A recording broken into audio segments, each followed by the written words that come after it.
Hey, okay, so let me actually get a good, solid level. Okay, cool. So I have a lot on my mind. Let me pensive this motherfucker out. Cool. Let me turn this on. Okay, so let us go over. I had an interesting situation today where this dude just like I was at not Foggy Bottom, Adam Morgan, yeah, and we were just walking. Jane and I were just walking, and this dude on a bicycle just dropped by and he was like, I have something for you. He's like, put your hand out. I put my hand out. This man just put a sparkle on my hand. And then he was like, pick one of these magnets. I thought he was doing a palm reading. And then I picked a magnet. He was like, I will sell it to you. And I was like, they weren't even nice magnets. But didn't end up buying one. But so let us. Some interesting things have happened these last couple of weeks. So one, was talking to a professor. He said I came off as wishy-washy. The criticism that I needed. I think I have a lot of interesting thoughts. Whatever. I mean, they're not interesting. I don't think I have interesting thoughts like a fucking douchebag. But I do think I have a lot of thoughts, and they're just all over the place. They're not really. They have passed from level 1 depth to level 2 depth, but have not hit level 3. So what the difference is, level 1 is, okay, I love this person. You have some vague idea of what love is. 2, what is love? The question, what is love? And some basic like ideas of why what your preconceived notion of love is not true. That's level 2.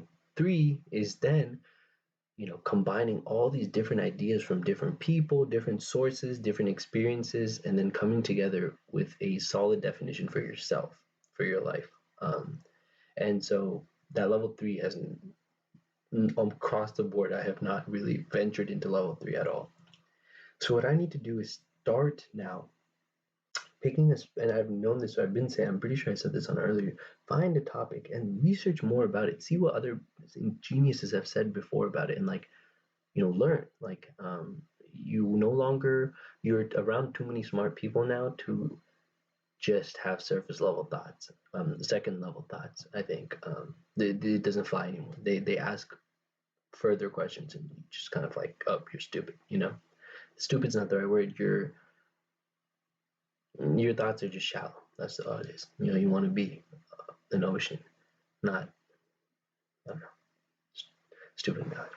But so yeah. So I mean, what I want to really focus on now is I kind of want to actually really study the philosophy of love and like friendships and relationships. I really want to study relationships and like understand like what type of relationships there are, this and that. Okay, here's another thing I realized.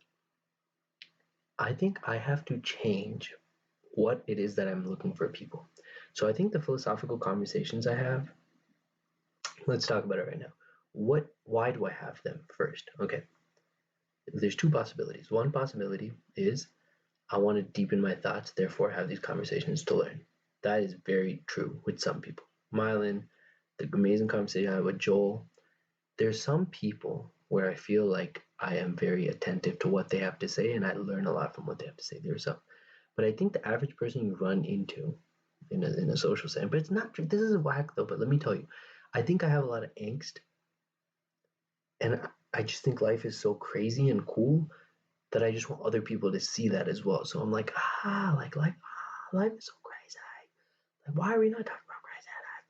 Like, that's, I think me pushing that angst onto people is what me talking about philosophy is actually attempting to do for myself, as opposed to me trying to get an intellectual conversation. So if I feel like someone is already at that point where they understand life is crazy, having a philosophical conversation with them is beneficial for me. But if it's someone who I'm like, okay, like, but there's a distinction between people here.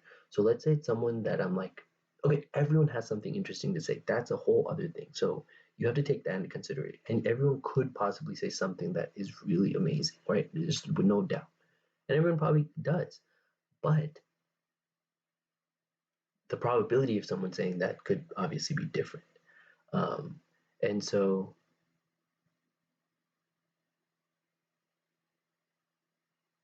out of the people who aren't like necessarily philosophically minded, that means like enjoys talking about these philosophically minded. To me, what that means is like someone who enjoys talking about these things to get to some sort of like understanding of quote unquote reality, and or to improve their life through these conversations to understand something about themselves. Okay, so let's say there's that group of people. When you come into those type of people, how do you, let's get to that later. So you have that group of people. And I think you have separation. Everyone else is separated into two. You have people who just like are just like probability wise, they're just not going to say anything of depth. So you have that entire group of people, which is a lot. And then you have some people who are like really intelligent and have a lot to say. Intelligent, whatever preconceived notion. That's not what I mean by the word intelligent. I don't want to use that word. They have a lot to say. Whatever, I don't know, whatever. But they don't want to talk about it. They just don't care enough to like sit there and actually talk about it. They either want to do something or they have other things to do than talk about this. And that's a great group of people to also surround yourself with. Those type of people you want to actually go do stuff, hike, whatever, blah blah blah, do fun stuff with them. Um, and so I think that group of people who are still special are people that I find high value to keep in my life. Still, you don't want to talk philosophy with those people. So what do you want to do instead? Okay, well you can talk. You can always do stuff, but it's like once you're doing, there's no like. You can connect a lot through doing. You don't really need to even talk. But let's say you are talking. Let's say you're getting food or something. What do you talk about? Am I interested in what someone did in their day? Not particularly. So what you can do is ask them something about themselves. Where do they work? Whatever it is, and then find some element of that you're interested in that you think you can learn from, and then ask. That's what you do anyway, right? I think you do a good job of that. You make every conversation interesting for me. So like I get what I want from every conversation I'm in. That being said, I have to be able to draw that line when I switch into philosophy mode. The thing is, you just don't have to like look. The main philosophical thing that I think that I have that big, you don't know what's right, you don't know what's good. That's the main like that one. I don't. Everyone's not at that point, and so you cannot have that conversation with. You don't want to say that. You don't want to be the one to bring that into. You just don't have to be that dude. You want to watch the world burn something maybe, I don't know, but like it's like you don't have to be that person to bring that thought into everyone, or into any conversation. So it's like if someone's like, hey, but this is good, just move the fuck on. Just like it doesn't even matter. Just cool. You have to have the discipline to be like, I'm not gonna waste my energy in this conversation. So today, Jane, great conversation. I mean, she said a lot of really interesting things. But thing is, I think sometimes people get pushed to the point where they no longer want to talk about it and they think you're crazy. Um, I need to learn how to navigate tiptoeing that line just to see how far I can push and talk about, more theoretical things without going too far, and being like, is that all you talk about? I mean, yeah, hell yeah, that's all I talk about. What the fuck? Like, I don't always talk about some bullshit. Like, oh, like, what happened, like what it stressed me out of my day. Like I'm like, dude, who cares about that? Like I can handle that myself. Like I can do what I can't do is have philosophical conversations with myself, which I guess what I'm doing right now. So maybe I can, but I'm not learning it. But I guess I am. But you're not learning like okay, whatever. Nonetheless, you're not like exposed to a new set of ideas when you talk to yourself like this. But you do learn things, but just differently. You get to experience what happened in the past with who you are today.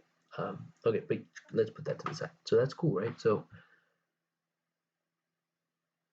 I feel like I've pushed away people from talking philosophy, and it makes sense. I mean, think about it. I would, but like if someone was to talk to you a lot about sports, that's to me, it's like I'm bored. And I guess that's the same thing. Like to someone else talking about philosophy, it's like boring. How you would argue with that is one is okay, but so I need to learn as in this next phase of my life how to mix the two, because I don't want to end in conversation where I just am learning nothing. I don't care, like nonsense. I don't want to do that. But you don't want to push into the place where you're like talking about too much real stuff all the time, and it's like there's no space to like just. Maybe the answer is you don't need people for a conversation. Like I think you're seeking in other people what you can find in yourself. And therefore when other people don't give it to you, you're kind of left like, but it's like nothing you're looking for is like needed in other people. Like that's what I want to learn about relationships, man. Like just relationships as, you know, human connection. Like what about it is needed? Like is it just the way it makes me feel? I think so. I don't think, other than how interactions make me feel, there's any other value that comes out of them. That's the cap. I mean, obviously, like, so much to learn. Like, maybe I'm talking about not in terms of doing stuff with fun is awesome. I'm talking about just, but I mean, not even always. Like,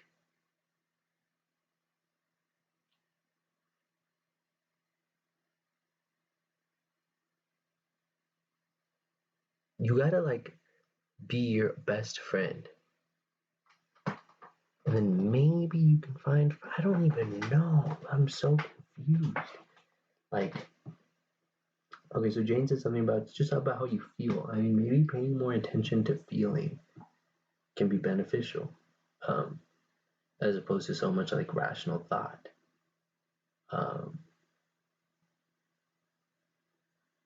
yeah, like how does a person make you feel, right? That's a good example. Um, but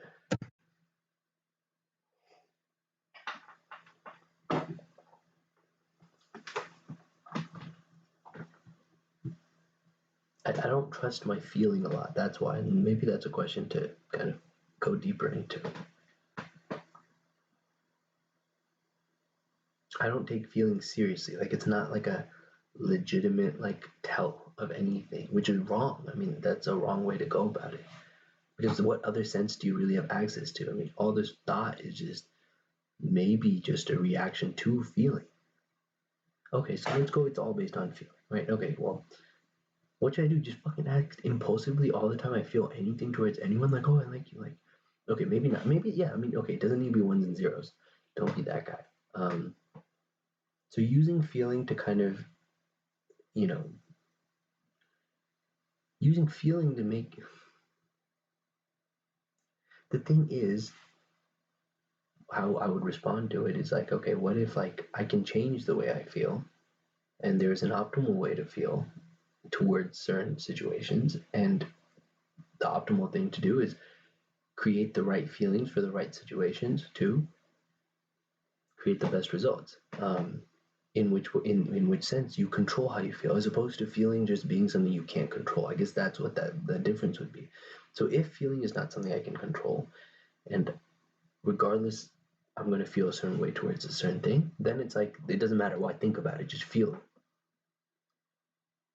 But if I can control how I feel, and I feel like happiness towards something that's toxic or something like that, just for example, you'd want to switch that thinking pattern to feel differently. At which point, feeling is not the answer to do something. Your thought is the most important. But that being said, there is something to be said about feeling. I mean, it is not useless, possibly.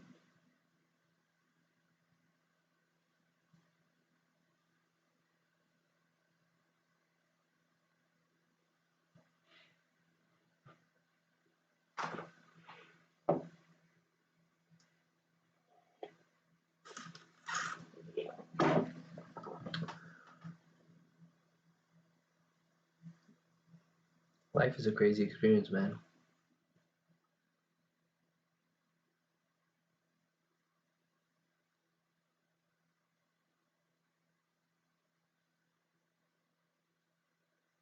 But I'm gonna say this.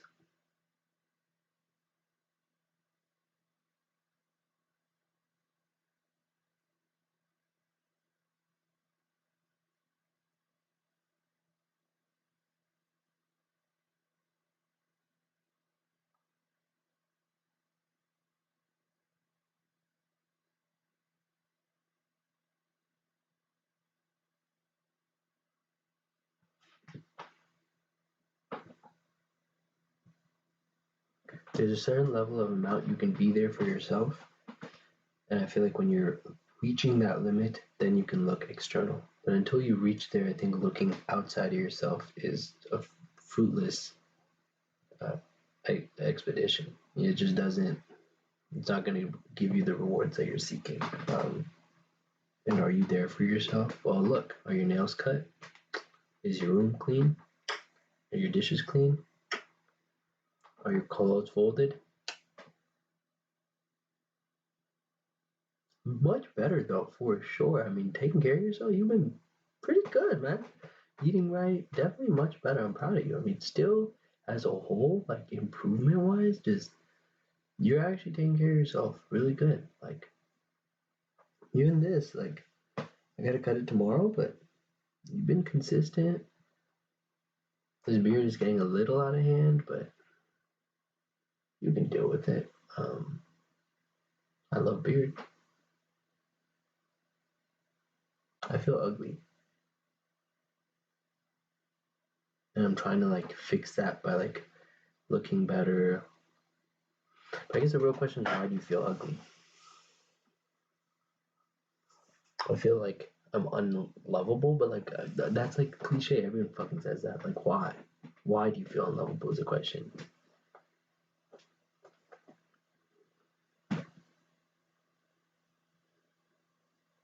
Well, I mean, the easy answer would say, okay, something to do with my feet. Like maybe it just like radiates through my entire body of like, you are weak. But I'm not. Like the thing is like so much like why do you feel unlovable?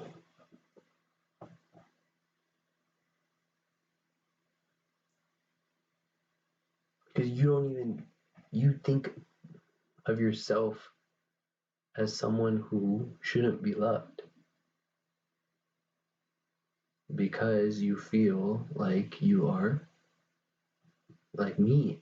Like you feel like you are calculated. You feel like you do things for strategic reasons. Everything you do is a strategy.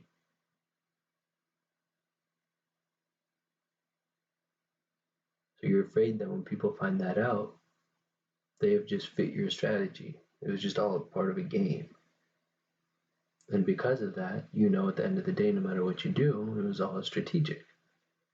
Thus, it was not done out of some sort of like kindness or ultimate like good being, well being or some nonsense. It was all done like a chess game.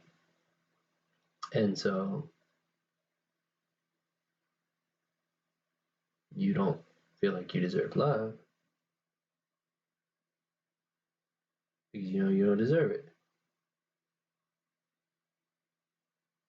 And the best way to defeat that is be genuinely kind. So when you're kind, that combusts that whole. You need to be irrationally kind. Well, so kind that it actually doesn't help you that much. But I mean, like, okay, let's say you like dedicate a whole year to some quote unquote kindness, and it's like, and you felt good, and you felt happy, and you feel really, it still affected you in a very positive way. But I guess the question would be like, as long as it out, So let's say I donate $5, and I feel really good about it. But this person with the $5 is like 1 point happier or whatever the metric is. So I guess in that situation, like, but if I gave $1,000, I can only, my happiness is only, this tank is this big. So it's like for someone else, like, or multiple people, like, so maybe then that counts as irrational if you benefit more people than yourself, maybe. um I mean, as long as you're going up, it wouldn't be irrational. That doesn't make sense. An irrational decision would be one where if I had two options, one option maximizes some sort of virtue and the other one doesn't, and I picked the other one. But in this situation, that would only make sense if I picked like some non-kind act, and that would actually have made me happy. But that in what you said earlier, I don't think that's true. In that the only way you can really love yourself, which I would say is happy to some extent, is through it's a loop now. Okay, so that definition will work for what irrational is. Or I mean, that works for irrational, but that wouldn't work for what a kind act is. Because it's important, because kindness for myself is not, I don't consider that kind. But okay, so I mean, but you did make, so there was a good big realization here in that, okay, like, talk about why I feel like you don't deserve love, and that's some real shit. And I don't think I'm going to lose that calculated part, and I don't want to, for calculated reasons. I love calculatedly. It's crazy. I'm fucked. It's all a game. It's all chess pieces. Boom, boom, boom. But I love, like I want to be so kind. Like I know that's what I want to do. I want to like really like service. I want to do a lot because that's how I defeat this. This whole calculate. Not even calculate. Just the best way you can defeat all of just is service. You gotta help people. That's when you feel the best. So how can we do more of that? That's the question. And through that you can love yourself. So service. Think what you can do tomorrow. Tomorrow's Friday. You got tutor in the morning.